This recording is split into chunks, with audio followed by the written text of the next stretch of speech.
Աստված օրհնի բոլորիդ, այսօր մեր ուրախությունը բոլորիս համար է եւ ուզում ենք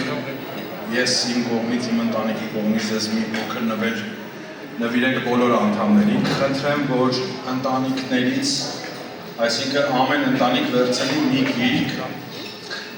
եւ ովքեր որ ունեն իրանց տաներում այդ գիրքը, հարկավոր չի, կարեւոր է որ կարդան։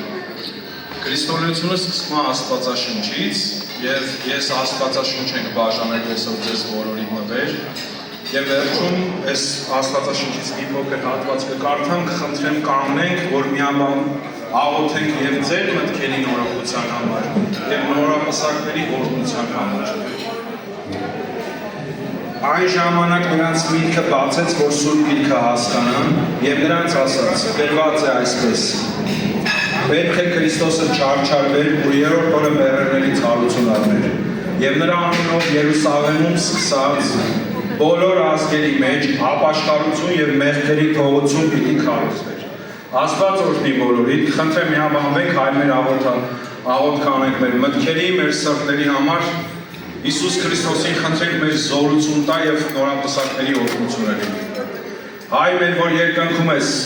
Սուրբ Եղեցի անուն քո, եկեղեցի արքայություն քո, եղեցի կամ քո, որպես երկինս եւ երկրի հաց մեր հանապազոր, տուր մեզ այսօր։ Եվ մի տանի մեզ փորձության, ապա չարից ազատի, քանզի քոնն է արքայությունը, զորությունը եւ փառքը հավիտյանս հավիտենից ամեն։ Խնդրեմ Աստծուց ապարեք, որտեղ նա փառավոր է եւ զորավոր է եւ նա խոսքեր։ Խնդրեմ Աստվածաշունչի աշխատողներ թող բաժանեն։ Աստված օրհնի բոլորիդ, շնորհակալ եմ։